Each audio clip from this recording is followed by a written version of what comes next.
Praise the lord. ఈరోజు దేవుని వాగ్దానంగా మత్తయి సువార్త 9వ అధ్యాయము 2వ వచనాన్ని చూసుకుందాం.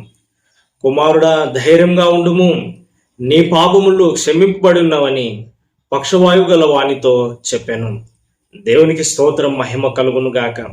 యేసుక్రీస్తు ప్రభువారు పక్షపాతంతో ఉన్న వ్యక్తితో ఒక అద్భుతమైన మాటను మాట్లాడుతూ ఉన్నారండి. కుమారుడా, నీ పాపములు క్షమింపబడి ఉన్నాయి. దేవునికి స్తోత్రం, మహిమ కలుగును గాక. పాపములను క్షమించుటకు యేసుక్రీస్తు ప్రభువారికి అధికారం ఉన్నది కదండి. అధికారం కలిగిన దేవుడు. మరి ఎంత ఘోర పాపినైనా ప్రభు క్షమిస్తాడు.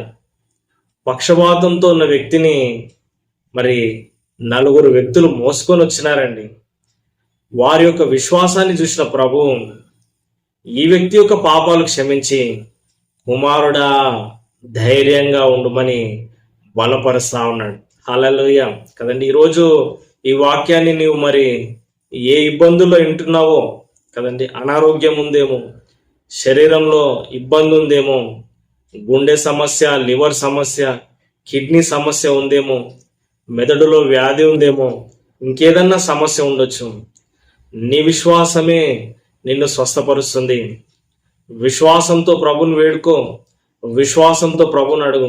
అయ్యా ప్రభువా, నన్ను స్వస్థపరచు అని ప్రభుని వేడుకున్నట్లయితే దైవిక శక్తిని అనుభవిస్తావు. హల్లెలూయా. కుమారుడా, ధైర్యంగా ఉండుము, భయపడకు, నేను మేలు చేసే దేవుణ్ణి అని యేసు ప్రభువారు చక్కటి వాగ్దానాన్ని ఇస్తా ఉన్నారండి. నీ పాపములు క్షమింపబడి ఉన్నాయి. నువ్వు చేసుకున్న పాపాన్ని బట్టి ఆ రోగం వచ్చింది. నువ్వు చేసిన అన్యాయాలు, అక్రమాలను బట్టి ఆ వ్యాధి వచ్చింది. ఆ పక్షపాతం నీకు అందుకనే వచ్చింది. అయితే నీ పాపములను నేను క్షమిస్తున్నాను. ఇక నువ్వు పాపము చేయకుము. హల్లెలూయా. ఇప్పటి నుంచి నీతిగా ఉండు. నువ్వు చేసుకున్న పాపాలను బట్టి ఈరోజు శిక్షణ అనుభవిస్తున్నావేమో, ప్రభు దగ్గర వేడుకో. ప్రభా, నేను పాపిని, నన్ను క్షమించు. నా పాపములను బట్టి శిక్షణ అనుభవిస్తున్నాను. నా జీవితంలో ఈ యొక్క కష్టాలు, శ్రమలు, ఈ యొక్క వ్యాధులు ఇవన్నీ నా పాపములను బట్టే వచ్చినాయి. నన్ను క్షమించు తండ్రి అని నువ్వు వేడుకున్నట్లయితే ప్రభు నిన్ను క్షమిస్తాడు. హల్లెలూయా. నీ జీవితాన్ని కడతాడు. నీవు ఆ పాపము జోలికి వెళ్లకుండా క్రీస్తుని చూస్తూ ముందుకు సాగిపోయినట్లయితే విజయవంతమైన జీవితాన్ని కూడా దేవుడు అనుగ్రహిస్తాడు. మరి యేసుక్రీస్తు ప్రభువారు పక్షపాతం కలిగే వ్యక్తితోటి నీ పాపములు క్షమింపబడ్డాయి, లేచి నడువు అని ఒక మాటని సెలవిచ్చినప్పుడు ఆ మాటలో ఉన్న శక్తి, మరి యేసయ్య మాటలో ఉన్న ఆ యొక్క దైవికమైన శక్తి ఈ పక్షవాతం గల వ్యక్తిని స్వస్థపరిచింది. హల్లెలూయా. యేసయ్య మాటలో శక్తి ఉంది. ఈ మాటలు వింటున్న నిన్ను దేవుడు స్వస్థపరచగలడు.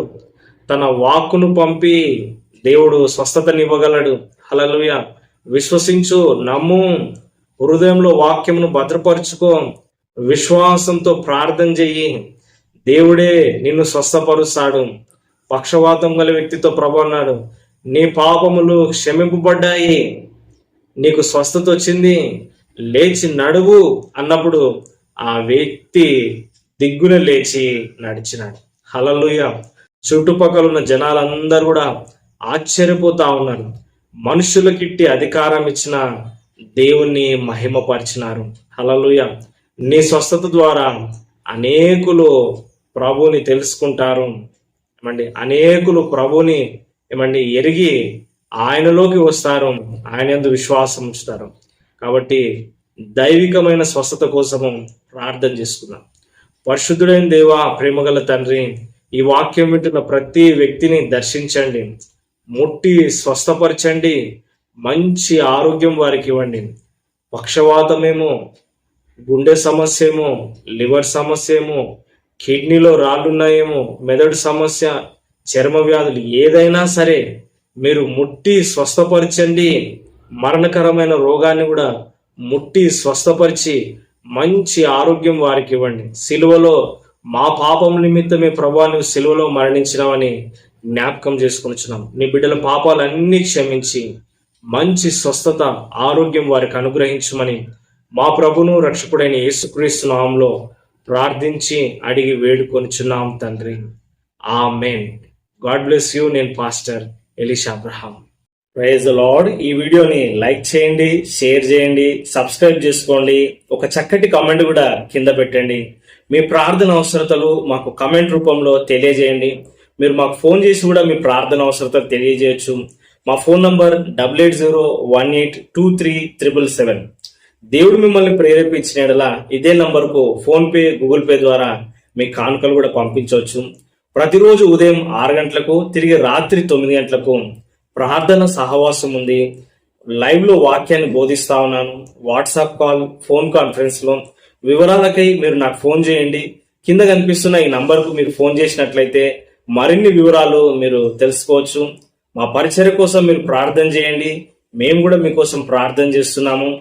ఈ యొక్క యూట్యూబ్ ఛానల్ ద్వారా ప్రతిరోజు వచ్చే ఈ యొక్క వాక్యం ద్వారా మీరు దీవింపబడుతున్నారని నేను నమ్ముచున్నాను.